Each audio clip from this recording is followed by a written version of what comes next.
cawaysin wanaagsan dadweynaha naga daawanayo adduunyada oo dhan caawa barnaamijka aan idiin hayno waxa uu ku saabsan yahay cudurka coronavirus iyo saameynta uu ku yeeshay arrimaha bulshada dhaqaalaha iyo geedi socodka siyaasadda barnaamijka waxaa marti noogu ah dr mahad maxamed xasan oo ka tirsan wasaaradda gargaarka iyo maareynta masiibooyinka waxaa kaleeto oo marti noogu ah guddoomiyaha ururka ay ku bahoobeen bangiyada soomaaliyeed cabdalla macalin axmed sabaax waxaa kaleeto marti noogu ah doctor maxamed muumin caanooy oo ka tirsan ururka dhakhaatiirta soomaaliyeed sidoo kaleeto waxaa marti noogu ah wasiir ku-xigeenka wasaaradda caafimaadka ee dowladda federaalka ah maxamed saciid cabdulaahi barnaamijkana waxaa idiin wado aniga oo ah xasan axmed xasan daa-uus cudurka coronavirus ama cudurka coronavirus loo yaqaano waa cudur faafa oo uu sababo viruska cusub ee loo yaqaano corona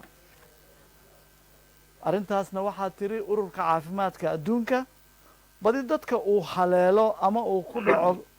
viruskan covid 19 waxa ay isku arkaan jiro sahlan ama dhexdhexaad ah oo laga dareemo habdhiska dheef mareenka calaamadna waxaa u ah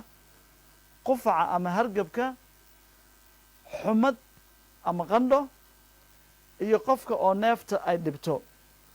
waana laga bogsadaa inta badan ayadoo aan loo baahan dawo gooni ah oo cayiman laakiin dadka waayeelka ah iyo kuwa qaba cudurrada wadnaha saameeya cudurka macaanka cudurrada halista ah ee habdhiska dheef mareenka ku dhaca iyo kansarka dadka qaba halis ayay u yihiin inay cudurkan ku dhibaatoodaan ama u dhibaatoodaan haddaba maadaama uu cudurkaani maantadan la joogo ayadoo la tix raacayo Worldometers webbageka la yidhaahdo inay qabaan dad tiradooda gaarayso 2,027,643 qof dadka u dhintay cudurka maanta ilaa maalintii uu soo bilowday waxaa waaye 129,155 haddii si kale loo dhaho dadkii uu cudurka ku dhacay waxaa u dhintay boqolkiiba 6.4 waxaana ka kacay dad tiradoodu gaarayso boqolkiiba 24 ayada oo tirada bayska noo ay tahay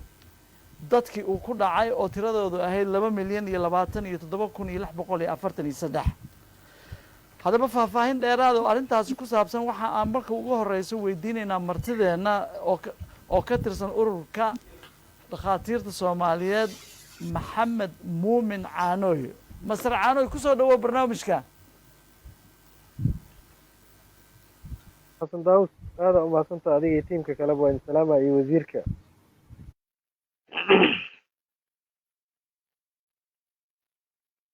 inkastoo la yidhi markii ugu horreysay china ayaa lagu arkay bal taariikhdiisa iyo qaababka uu maalintii kow la arkay iyo maanta meesha uu maraayo maxaad nooga sheegi kartaa cudurkan horta coronavirus adduunka kow markii lagu arkay wuxuu ahaa 1965 wixii waxaana markaas magacan corona waa family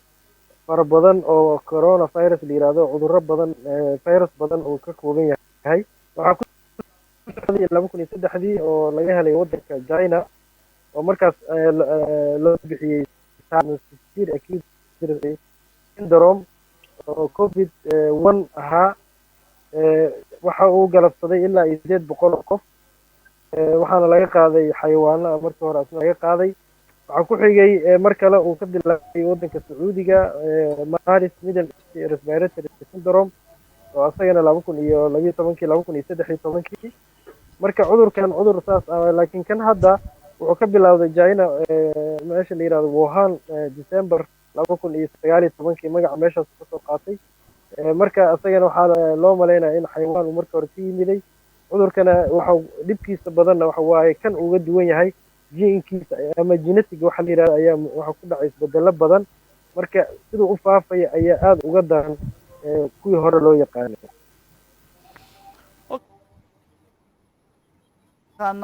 hadallo isdhaafayo ay ka soo baxayaan khubarada arrimahan aada ugu taxalluqda anigoo tix raacaya journaalka la dhaho medical journal the lancet wuxuu yidhi 41 qof ee lagu arkay waxa ay 27 ka mid ah xiriir la leedahay suuqii wuhan ku yaalay laakiin qofkii koowaad oo laga helay cudurkan ma ahayn mid dadkii suuqa laga helay soo marka soo lama dhihi karo cudurkan inkasta oo xawayaanka markii hore ku bilowday oo hosti ay u ahaayeen in la dhihi karo dhinaca bini aadanka ayuu u gudbay markaas ayuu evolution sameeyey sidaan ku sheegay waa xasan horta cudurka waxaa isbedelayinka oo fayraska ka kooban yahay waa dhici karta inuu xayawaan ka yimiday laakiin markuu bini aadamka galay ayuu la adab markuu kow uu soo galo wuxuu gelayaa cell waxa la yiraahdo ama unuga uu ka kooban yahay jirka bini aadamka unuga marka uu galay marka wuxuu la falgalay unugii iyo waxyaabaha uu ka kooban yahay wuxuu unuga wuxuu ka kooban yahay waxa la yiraahdo RNA iyo DNA asaga qaybta RNA-da ayuu weeraraa ama uu isu bedelayaa kadib marka wuxuu leeyahay waxyaabo ka taataagan oo la falgelaya selka bini aadanka kadibna markuu gudaha u galo ayuu wuxuu sameynayaa multiplication waxa la yiraahdo ama uu isbedelaya wuuna ku badanayaa wuxuu isu ekaysiinayaa marka unugii jirka kadib ayuu unugyo kala weerarayaa marka qofka markuu difaaca jirkiisa aad u hooseeyo waxaa sahlanaanaysa inuu unugyo badan uu difaaca ka mid ah uu dagaal ku qaado sidaas ayaa marka qandhadan iyo qufacaan iyo howlahan kale ay u imaanayaan meelaha uu ataagaraynayana waxa ugu horeeyo waa respiratory systemka waxa la yiraahdo ama feeraha waxay Soomaalidu u taqaano marka horena wuxuu kasoo gelayaa qaybta kore marka cudurkan noocyadaas faraha badan maadaama uu khatartaas leeyahay oo December 2019 uu markii ugu horeysay la arkay maantana uu qaatay dadkii uu ku dhacay 6.4 ama 6.4% ka mid ah khatartaas oo uu ku fidaayo khatar intee in leeg ayuu Soomaaliya ku yahay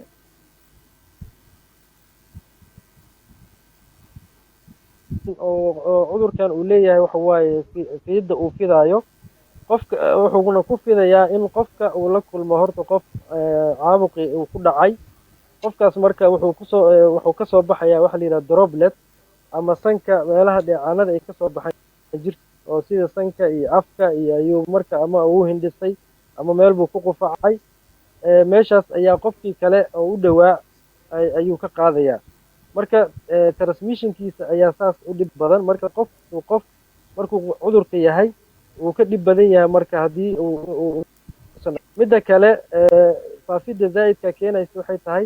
isagoo fayraska meelo badan ku noolaan kara oo masalan sida gacmaha masalan albaabada la furayo miisaska biraha ayuu waqti dheer joogayaa marka qofkii kale markuu yimaado meeshii taabto sidaas ayuu ku faafinayaa marka cudurka faafidiisa marna wuxuu anaga ilaa hadda wuxuu marayaa qaybo ay u qaybisay WHO oo ah qaybta koowaad in case aan wadankaas laga helaynin anaga kiisasaan la helay sida wasaaradda caafimaadka sheegtay sporadic la yiraahdo marka sporadic phase waa qofkii laga helo hal case iyo wixii ka badan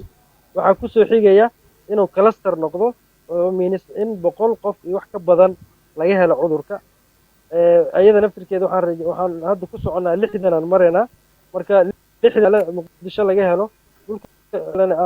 gobolada kale iyo Soomaaliya marka maxaad u maleynaysaa marka clusterka inaan ka gudubnaa dareemeynaa clusterka macnihiisuna waxa uu yahay maadaama qof lagu arkay qofkaas ayaa laga yaabaa in uu silsilo taxan ay timaado dadkii uu la kulmay iyo dadkii uu qabadsiiyey markaas wuxuu noqonayaa waxa la yiraahdo community transmission bulshada inuu ku faafay wasaaradda caafimaadkana waxay noo sheegtay hadda inuu bulshada ku faafay waa tahay wasiir maxamed cabdullaahi saciid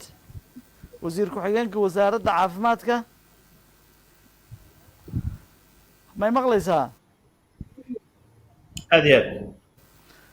jaale wasiir waxaan adiga maqlaaya doctor muumin arrinta uu tilmaamayo oo ah sida wasaaradda caafimaadka ay sheegtay oo adiga a wasiir ku-xigeen ka tahay inuu hadda cudurkii ilaa 60 qof magaalada muqdisho laga hayo oo maanta uu noqday mid oo community gobolladii soomaaliyana saas oo kaleeto suurtagal ay tahay in laga maqlo iyadoo magaalooyinka qaarkood aan maqlaynay waa maxay siyaasadda dowladda u degsan haddeer ee jirto in cudurkan lagula dagaalamo بسم الله الرحمن الرحيم حسن داوود أديك إيو daawadayaashaada iyo meesha way salaamaya tan xigta sidaad la socotid annaga Soomaaliya waa wadan run ahaantii in muddo ah dawladnimadu ay maalmihii dambe ay soo kabanaysay guud ahaan dhibaatooyinka ummadda Soomaaliyeed ay martayna dad walibana ay la socdaan cudurkan mar alla uu adduunka ku soo zaa'iday annagoo ogtabarteena intay la eg tahay dawladda federaalka Soomaaliya waxay mar walibana isku dayday in wixii awoodeeda ay isu geysay run ahaantii in waxa kan dibadda lagu haayo inta kabari ay tahay laakiin xaqiiqadu kama marmeen in wadanka gudihiisa waxa kan uu soo gudbiyo marka siyaasadeena guud ahaan waxa weeyaan sidii annaga run ahaantii aan waxa kani aan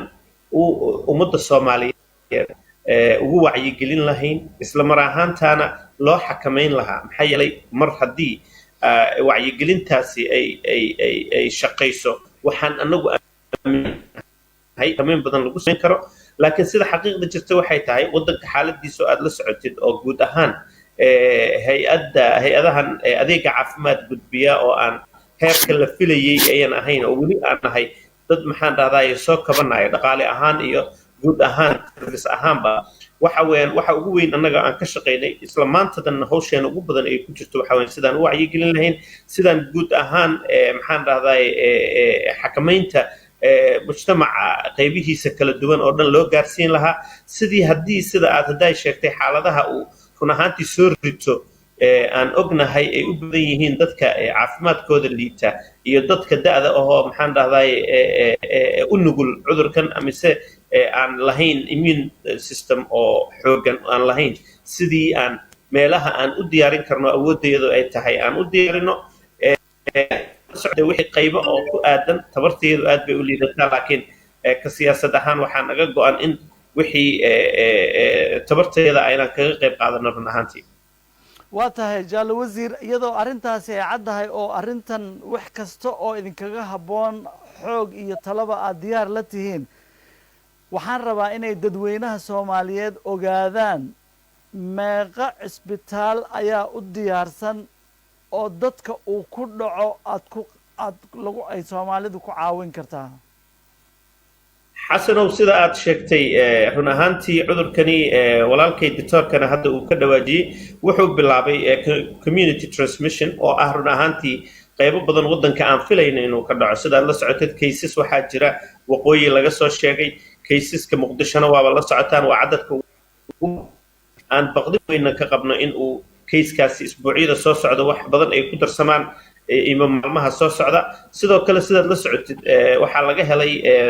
maxaan dhahdaa Jubbaland waxa weeyaan mar alla marka arrintaas ay dhacday annaga waxa noogu aadan waxay ahayd inaan wacyigelin iyo siyaasad iyo istaraatiijiyad ka yeelano guud ahaan dawlad goboleedyada oo aan run ahaantii aan meesha ku habboonna aan ku aadino waxa weeyaan intaas waa inta aanu ka shaqaynay ilaa iyo hadda aan rabno run ahaantii in aan ku xakamayno maxaan dhahdaa si arrintani ay faraha uga bixin dadkuna ay wacyigelinta sidaan sheegnayna aan kaga shaqayno sidaa la socotid isbitaalada markaa dhahdid aan soo laabanaya annaga ka muqdisho ahaan hadda markaa fiirisid waxaanu samaynay meel karantiin oo maalmihii horeyba aan dhisnay iyo isbitaalka Martini astaynay oo bukaanadii hore ee caadiga u adeegayay intaan ka saarnay aan wixii hawshiisoo dhan aan ka dhignay COVID-19 baahidu mar waliba meesha ay joogto ayaanu ka dhaqaaqaynaa waxa aan ku fikrayno ugu weynna waxa weeyaan mar alloo dhibaatadu ay haddii ilaahay intan nooguma darsiiyey ay ku darsantana gobollada dalka ha noqoto mise muqdisho ha noqoto wax walbo baahi oo la buuxin karo waan isku dayaynaa inaan buuxin annagoo kaashanayna private sectorka mise dadka dhaqaatiirta gaarka ee u shaqaysta isbitaalada gaarka leh ayaguna sidoo kale wada shaqayn fiican ayaa arrintaasi nooga dhexayn doonta insha allah waa tahay jaal wasiir iyadoo aan qiraayo in mataqaanaa dowladda hadda joogto ay dadaal dheeraada u gashay oo weliba wasaaraddiina gaar ahaanna ay leedahay mataqaanaa dhabarka siday ugu ridatay culayska jiro mudnaan gooniya ay leedahay badbaadada arrintan waxaa weeye waa ka hortag ka dabatag iyo hakin waxaana furo u ah ka hortagga qofkiisa waxaa sal weyn oo badbaadadiisa u leh ventilators ama geedka hawada lagu siiyo soo aqoonta wasaaradda adiga oo kaashanayo macluumaadka dalka yaallo ee arrimaha ventilationka ku saabsan imise xabo ayaa dalka dhex taallo oo gacanta dowladda ku jirto xasanow su-aalaha qaar hadday weydiinaysa waxaan u malaynayaa dadka badinkooda si wanaagsan ay uga buuxaan laakiin inaan sii caddeeyana aad iyo aad baan ugu faraxsanahay sidaad la socotid anaga ama guud ahaan markaa fiirisid facilitiyada aan leenahay waan la soconaa qaabka iyo dhakhaatiirtana way aad iyo aad aqoon buuxay u leeyihiin qalab ku filan ma yaalo waddanka xaqiiq weeyaan taasi haddeer waxaan ku jirnaa inaan qalabayno intensive care unitka maxaan dhahdaa isbitaalka martini oo run ahaantii haddeer aan dhihi karno waa cadad faratiris ah runtii waxa ventilatorada aan hayno waana wax ma ahan keliya muqdisho ama guud ahaan soomaaliya waxa ma ahan wax aad u badan oo aan dhihi karno waa wax haddii dad badani cudurkani uu soo rito u adeegi kara laakiin dad waxaan haynaa dhakhaatiir iyo neerse isugu jira oo run ahaantii u carbiyeysan qalabka oo fahamsan wuxuu yahay iyo siday ula dhaqmi lahaayeen waxaan rajaynaynaa ilaahay hadduu dambe weyn aan ugu jirnaa sidaan qalabkaasna aan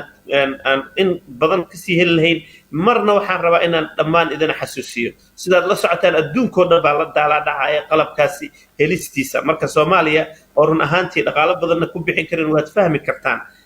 dhibaatada aan kala kulmi karno laakiin waa tabartayadaan dhaqaaqaynaa waxaan isku dayna inaan keenno ilaah hadduu yiraahdo waa tahay jaal wasiir haddana waxaan u gudbayaa doctor mahad oo ah nin matalayo wasaaradda gargaarka iyo maaraynta masiibooyinka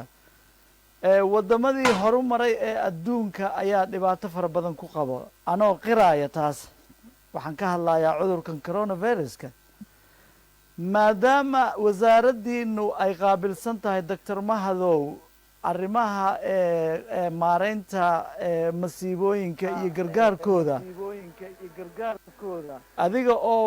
oo dhegaysanaya wasiirka challengiga uu tilmaamay maxay tahay xafiiskiina arrintan waxa uu ka qaban karo haddii tiradu intaan kasii kororto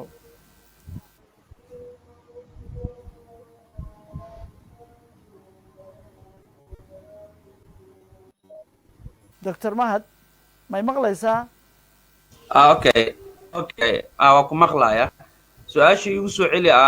internetka iga go-ay waan ka maqnaa haye waa tahay ciladaha jiray tahay coronaviruska waxaan isku daynay in qof kasta gurigiisa joogo sidaa arkaysiin keligayba stuudiyaha joogaa qof kastana keligiisu meeshiisa joogaa laakiin waxaan isku dayaynaa inaan haddana barnaamijkii samayno su-aashaydu waxay tahay doctor mahad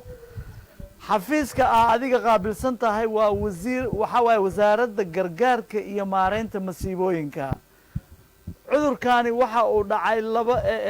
dabayaaqadii sanadkii 2019 maanta waxa uu saameeyey 2,027,643 qof 6.4% ka midana waa dhinteen 24%na waxaa waaye waa ka kaceen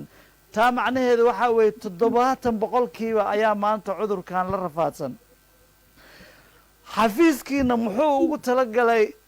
haddii hawshan soomaaliya maanta inta ay tirada dadka qabo ay kooban tahay hadday intan kasii badato maxaad qorshayseen gudaha inaan wargeli markaan rabo adiga si kalaa tahay aniga waa toosanad waxay tiriyaan sameynaya maxaa aada umahadsan tahay cod kalaan maqlooya haddii if you can mute yourself dr canoy ama tiimka ilagula jiro waa wada salaamay wasiirkayga waa salaamay wasiir maxamed saciid wasiir ku-xigeenka wasaaradda caafimaadka waxaan salaamay dr muumin waxaan salaamayaa ganacsatada matalaya bangiga IPS bax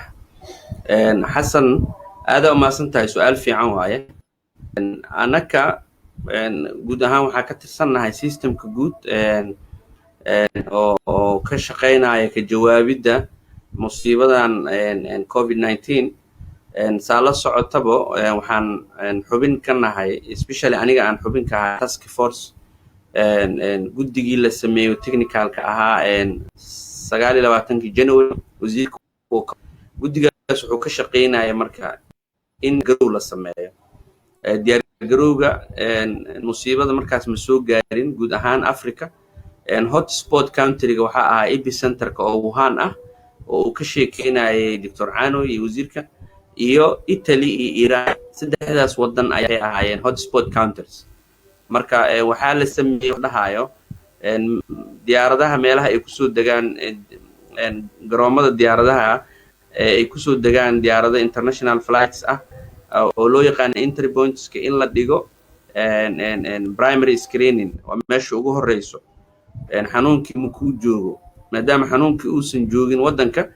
intuu kaaga soo gali karaa xanuunkan wuxuu kaaga soo gali karaa wadan kale inuu kaaga imaado xuduudahaaga marka ee ugu horeyso garoomanka iyo xuduudaha waa inaa xijistaa meeshaasaan waxaan kala shaqaynaynay maadaama arrintan musiibo caafimaad ay tahay public health problem leadka waxaa iska lahay wasaaradda caafimaadka annaga as institution waa la shaqaynaynay waxaa kaloo nala shaqaynayay task force ka mid ahay aviationka waxaa nala shaqaynayay immigrationka waxaa nala shaqaynayay xafiisyada sarsare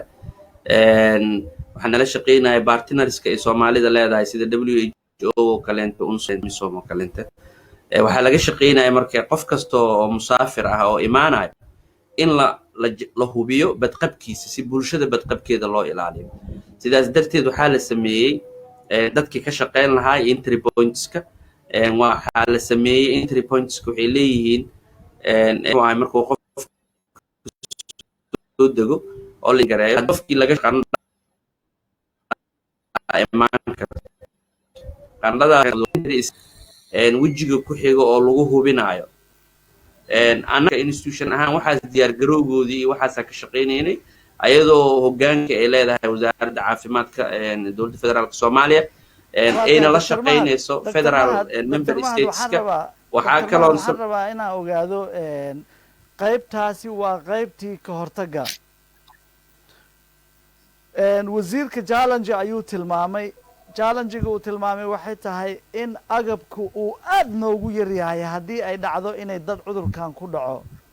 oo baahidii mataqaanaa ventilationkii lagu xiraayay iyo sariirihii iyo AC unitkii iyo wixii maadaama wasaaraddii gargaarka maareynta iyo masiibooyinka aad ka shaqaysid xafiiskaaguna uu yahay xafiiskii isku dubaridka arrimaha bini-aadanimada ee qaranka Soomaaliya ama jeebkeeda waa inay lacag ka soo baxsato ay wax ku gadato ama inay saaxiibadeed weydiisato maxaa tallaabo ah oo aad qaadeen sidii cisbitaaladaas loo qalabayn lahaa maadaama aad wasaaraddiinu arrintaas mataqaanaa gargaarka iyo maareynta masiibooyinka ay hormuud ka tahay aad u maasan tahay waa ka xumahay inaan ku dheeraado hordhaca waxa meesha ka soo bilaabataan rabay marka waxaan qaadnoo tilaabo ah marka suspect case-kii oo aan sheegaynay markii la helo waa in la geeyaa meel lagu karantiilo waxaa loo yaqaanaa quarantine facility wasaaradda meeshaas dhisideedii ayay ka qayb qaadatay 100 teendaan dhisnay annagoo kaashanayna institutionada wasaaradka ugu horeyso 100 teendaan qalabaynay si oo u helo qof kasta oo bini aadan ah baahidii oo u baahnay hadday noqonayso in hooyigiisii hadday noqonayso daafadiisii musqulihiisii cunadiisii iyo xiriirkiisii communicationka intaa ka sokow waxaa loo baahan yahay haddana sida adiga aa sheegtay isolation quarantineka waxaa waaye green zone red zone oo isolation ah dowladda Soomaaliya waxay u identify garaysay ama ay u calaamadaysay u asteysay inay noqoto isbitaal Martini meeshan waa marka meesha wasiirkana uu challenge-ga ka sheegay adigana aad rabto hadeertaan isolationka waa inuu yeeshaa wax leenahay qof bini aadan ah oo ay ugu horeyso workforce-gii dadkii ka shaqayn lahaa dad loo tababaray in muxuu ahaa naftoodana ay bad qabaan dadka dadkana ay u khidmeeyaan bulshada ay la nool yihiinna ay bad qabto sidaas darteed wasaaradda caafimaadka iyo WHO ayaa iska kaashanaya dadka in la tababaro shaqadaas way socotay waa midda cuddada ah midda waa meesha aan ka jabnay waaye agabka waddanka markii uu xanuunka imaaday waxaa la dalbay agabkii shaqayn lahaay lagu shaqayn lahaay isbitaal martini sidoo kale inta la geyn lahaay dowladaha isteedyada agabkii markaa waa iska taqaanaa hadda markii wax la dalbo processay qaadanaya duruufta jirta iyo xanuunka iyo cudurka ma kuugu simaayo maxaa la dhahayay waqtiga because waqtiga muhiim waaye meelo badana xiriir laga sameeyay waxaa kaloo la sameeyay let me finish xasan wax yar waxaa kaloo la sameeyay dowladda Soomaaliya sida idinka wada sheegteen dowlad aad u tabar daran waaye dhanka dhaqaalaha iyo lacagta iyo kulli macnaha muxuu ahaay awoodda dowladnimada sidaas darteed waxaan ku tiirsanahay wax badan dadna caawiyo ama aidka wax loo yaqaano marka madaxda dowladda ugu sareyso iyo institutionada ee quseysay wasaaradda caafimaadka ugu horeyso waxay mobilize gareeyeen ay dardargeliyeen arrintan maadaama global crisis ay ahayd bixiyaasha iyo hay'adihiina caawin jiray maadaama waxa dhan la wada ogaa arrintaasna dadaalo badan ayaa ka socday waxay iskaga baahan yihiin procurement process laakiin so far markii laga reebo diyaaradihii imaaday daraad iyo diyaaradii ay Alibaba deeqdiisii waday afka bahalka lagu xirto maskiska galoofiska gacanta la gashto gooniska la xirto iyo glasseska iyo reagents oo ah awoodda baarista mashiinadii PCR kana wasaaradda waxay u taalay 2014 ayaa WHO keentay 2 mashiin intaasna trainingka socda laakiin ma shaqeyneynin sidaas darteed arrintaas waxa looga faa'iideystay in lab inuu kaco annaga waqtiga ka faa'iideysanayno inaan runta isla qirno bahalka mashiinada lagu tijaabiyo cudurka 2 xabo waaye ummadda Soomaaliyeedna 12 milyan oo qof ay gaaraysaa soo taas horta enough ma ahan teeda labaad qalabka oo ventilationski iyo wax arrimahaasna wuu yar yahay taasna aan isla qirano markaan yar yahay ma ahan inuu jirina laga yaabaa okay waa tahay marka intaas markaan uga gudubno dhinaca hadda aan usoo jeesto ganacsigii Cabdalla Saalax ama Cabdalla Maalin Axmed Saalax oo ah gudoomiyaha Somali Bankers Association waxaan rabaa kow horta inaan ku weydiiyo adiga oo iisoo gaabinayo saameynta uu ku yeeshay ganacsatada Soomaaliyeed cudurkan hadda yimid maadaama diyaaradihii la xayiray kaargoogii diyaaradaha ay keenayeenna uu isagana uu aad u hakisan yahay si gaaban haddaa u tiraahdo waa maxay saameynta ay ganacsatada ku yeelatay iyo dhaqaaqi lacageed ee dalka ka jirtay bismillahi raxmaani raxiim aad u mahadsan tahay Masar Xasan waxaan rabaa marka hore inaan u mahad celiyo dadka igula jira meesha ugu horeeyo wasiir Saciid runtii waa wax aad loogu baahan yahay waxaa moodaa COVID-19 adduunka dhan wax wada quseeyo wax Soomaali kaliya gooni u quseeyo maaha COVID-19 marka waxaad moodaa laba saameyn uu leeyahay mid waa midda dhaqaalaha midna waa midda caafimaadka dowladda Soomaaliya iyo annagaba waxaad moodaa 90% waxaa xoogga saarnay dhinacii caafimaadka dhinaca dhaqaalaha waxaad moodaa in xoolo gaabis laga yahay meeshaas aniga waxaan uga jeedaa khatar example yar haddaan ku siiyo adduunku maanta wuxuu maraa 2020 keliya inta 1 trillion oo maraa trade agency-ga hadda news ugu dambeeyay soo qaateen 1 trillion khasaaraha ka soo gaara dhaqaalaha in Africa marka la yiraahdo 200 milyan ay marayaan oo bilyan ay marayaan 200 bilyan ay marayaan dhaqaalaha loos ay ku galeen marka Soomaaliyana waxaa la socotaa waa kasii firiirsan tahay annaga tiirarka aan ku taagnay mid kamid ah waxay ahayd xawaaladaha oo lacag dibadda laga soo diro 1.3 to 2 bilyan oo annual lagu qiyaaso lacagtaasi way go'day waxaana dadkuna kaydkii hore haysteen oo ay xataa kusii shaqo lahaayeenna waxaa la wareegay niman la yiraahdo forex hore uga qaatay oo madax haystaanba dadku lacag kaydna haystaan bilaha soo socda cabsi weyn aan ka qabnaa in xagga dhaqaalaha oo ku yimaado hoos u dhac weyn dowladda waa arrimahaas waa kala xiriirnay waxaan soo saarnay COVID-19 report oo financial institution Soomaaliya quseeyo koobigeeda aan hadda idin soo diri doono aana publish garaynay associationka bangiyada aan publish garaynay waxaan rabnaa marka aan ku sheegayno saameynta dhaqaale ku yeelan doonto ama ay ku yeelan bilaha soo socda bisha soo socda ramadaana bilaaban doona waa xawaaladaha dadku laba laabka ay lacag soo diri jireen bal lacagihii wadamada soo diri jiray iyaga hadda u baahan in lacag loo diro dadkii iska dhaaf inay iyaga wax soo diraan marka waxaan rabnaa arrintaasi waxaa weeye saameynta laakiin waxaan rabaa inaan su-aal kaleeto adig ku weydiiyo oo ah dowladda soomaaliyeed dhinaceedii way ka dadaashay ganacsatadii wararka i soo gaaraya waxa ay tahay in canshuur dhaaf loo sameeyey si sicirka uuna kor ugu kacin su-aasha marka isweydiinta le waxay tahay ganacsatadii soomaaliyeed maxay dowladda soomaaliyeed ugu deeqeen si ay arrintan coronaviruska ula dagaalamaan haddii ay noqon lahayd in agab lagu soo iibiyo iyo haddii ay noqon lahayd arrimihii wacyigelinta iyo haddii ay noqon lahayd hakinba maxay tahay waajibaadkii idin saarnaa ee muwaadinnimo haddii aad ganacsato tihiin oo aad laydinka rabay inaad fulisaan maxaad fuliseen ilaa hadda horta wax badanaa la qabtay ganacsatadu waxay xooga saareen inaan waddankan raashin iyo daawada aan laga weynin oo aysan kala go'in oo aysan baanid intuu dhaco dadka aysan wax kala boogin raashinkii si iskala joogaa loo dalbay associationka bangiyadu wuxuu bangiyada qasab uga dhigeen inay lacagaha dadka u diraan meeshii xawaalada la buuxiyo oo qof kasta oo raashin dalbana ama daawo dalbana free of charge looga dhigo oo dibadda laga saacido waxaan dowladda barashar ku saarnay in cargogii la fasaxo oo ay dadku keensan karaan daawooyinka iyo wixii loo baahan yahay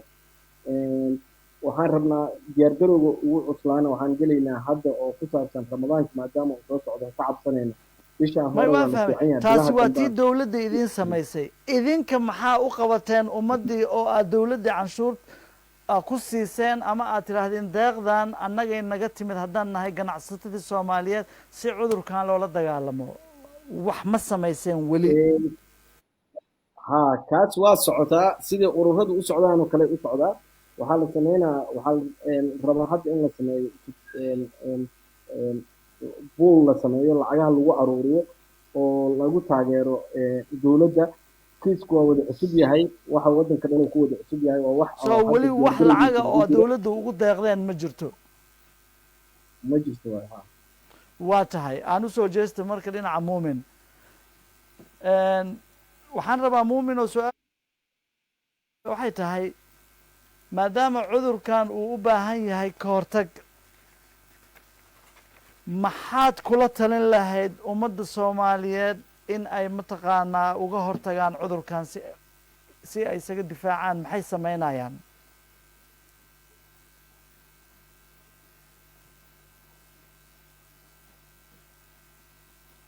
doctor muumin waa tahay muumin waa kusoo noqon doonaa waxaan rabaa cabdalla sabaax inaan ku idhaahdo maanta waxaan isku dayay inaan soo gato maxaa la hand sanitizerska may la socotaa si fiican go ahead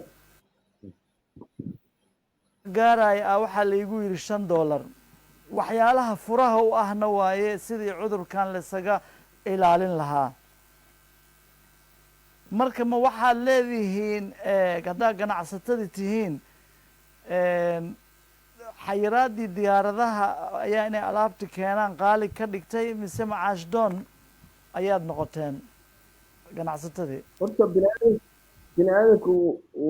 bini-aadanku wuxuu ka samaysan yahay dabeecado kala duwan oo qofka hadduusan ilaahay ka baqaynin oo dadkiisan u naxaynin wuxuu rabo samayn karaa kuma dhigi karo dadku kala faa'iidaysanayaan dadka kale laakiin cilladda diyaaradihii la joojiyey cillad weynay keentay oo xilligii ku saabsanaa iyo adduunka oo fayraska looga horreeyo qalabka caafimaadka horteen la kala boobay maalinta kala boobay anaga gadaalow nooga soo gaaray hadda waa la fasaxay shalay diyaaradaa timid doraa diyaaradaa timid maanta diyaaradaa imaanaysa berri waa imaanaysaa oo cargo oo kulligood daawooyin iyo wadaan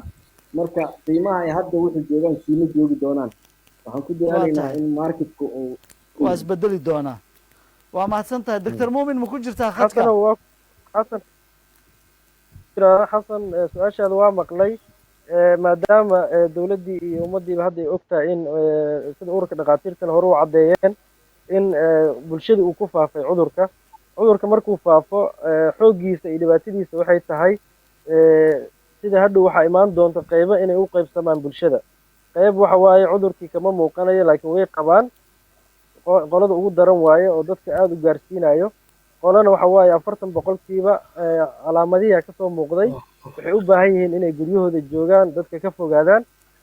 qolada saddexaad waxa waaye qolada u baahan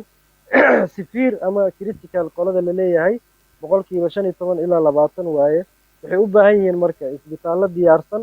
oo oxygen leh oo ventilation leh oo hadhow hadday u baahdaan in mechanical ventilation waxa la yiraahdo in loo sameeyo anaga marka dhaliisha aan qabno waxay tahay ilaa haddana marar badan ay ka hadleen dhakhaatiirta in meelo diyaarsan ama isbitaallo sidii la raba loo diyaariyey ilaa hadda ma jiraan wasiirkan hadda uu ka dhawaajiyey in caqabado badan jiraan marka haddii ummadeenna maanta ugu yaraan 20% qof 20% ay dhibaatada cudurkan ay gaarto qaybta seriouska ah meel aan geyna ma laha ururka dhakhaatiirta hadda waxaan ka shaqeynay in aan tababarno waxyaabaha ugu muhiimsan oo hadda la helayo waxyaabaha ugu muhiimsan oo hadda oo dhib naga haysto waxay tahay dadka cudurka laga helay xataa waxaa ka mid ah dadkii ka shaqeynaya isbitaalada oo dhakhaatiirta ugu horeeyaan sababtan waxa waaye ma haystaan qalabkii ay isaga difaaci lahaayeen qofkii cudurka qaba si u badbaadi lahaayeen qofka dhakhtarka ah qof kasta u yimaado wuu la dhaqmayaa laakiin dadka cudurkan qaba waxay u baahan yihiin markaa la dhaqmaysid inaad wax la yiraahdo PPE inaad wadato oo ah personal protection equipment qalabkaasna waxa hayo waa dowladda iyo hay-adaha ku shaqada leh ururka dhakhaatiirta iyo isbitaalada khaaska ah isbitaalada ma yaalaan marka dhibkan haysta waxay tahay marka cudurkii dadkii isbitaaladii imaanayaan maalin walba waxaa la arkayaa dadkii calaamadaha qaba dadkii waxay u baahan yihiin in wax loo qabto isbitaalkii lama xiri karo oo ma aha meel xarumo kale oo masalan cudurka looga hortagi karo ma aha dadkii cudurrada kala qabay ayaa u baahan in la taxadaro waa in la taxadaro qalabkii loogu talagalay in dhakhaatiirta loo keeno waxay keeni lahaana waa dowladdan waxaan ka rabnaa emergency markuu waddan ka dhaco waa in waddanka wax badan laga bedelo hadda bandow waa sheegaysa xasan oo inuu caawa bilaabanayo bandowga micnaheedu waxa waaye in dadka la kala fogeeyo waaye haddii marka emergency yimaado waa marka inay dowladdana actionkeeda intaas inuu ka dheereeyo waaye inay howlo badan qabato oo ugu horeyso in isbitaallo badan la helo oo dadkeena haddii biro dhibaato ku dhacdo wax loogu qaban karo taasna waxay ku xiran tahay go-aan siyaasadeed oo dowladda in la helo waa tahay iyadoo taasi ay caddahay maxamed saciid wasiir waxaan rabnaa inaa waa maqlaysay dhakhaatiirtii waxa ay yidhaahdeen ururkii dhakhaatiirta soomaaliyeed waxaa laydinka rabaa haddaad dowladda tihiin inaa qalab available la helo in la helo isbitaallo shaqeeyo oo dadka mataqaanaa haddii ay soo farabataan la dhigo siyaasadaha interventionka oo ay ka mid tahay bandowga la sameynayo iyada naftigeeda in si taxadar leh loo sameeyo marka maxaad arrintaasi uga jawaabaysaa adigoo 1 minute haysto marka hore waxaan run ahaantii si gaara u mahadinayaa guud ahaan bahda caafimaadka adeegyada iyo maxaan idhaahdaa howlaha ay waddanka ay ka hayaan run ahaantii meeshan ma ahan wax hadda aan dhihi karno anagoo private sectorka iyo publicaba waxaan rajaynaynaa in ay si wanaagsan ay wada shaqeeyaan ay wada shaqeyntaasna COVID-19 ay run ahaantii ka muuqato sida xaqiiqda jirta waxay tahay in dowladda tabarteedu private sectorku uu og yahay iyaduna isla mar ahaantii awoodeedana ay og tahay marka anagu private iyo profit raadiye ma raadinayna private sector raadiye waxaan rabnaa communitygana service ilaahay hadduu yidhaahdo private sector dee awoodna u leh aqoontii hadday leeyihiin inay equipmentiga yar uu sheegayo ay soo iibsan karaan haddii kale dukaamo ayay noqonaysaa meelaha furan ee ma noqonayso isbitaallo ma noqonayso waxaan rajaynaynaa in requirementiga oo isbitaaleed in qayb weyn aan ka qaadano institutionadeena aan dhisno laslana xisaabtamo waa wax wanaagsan wasaaradda caafimaadka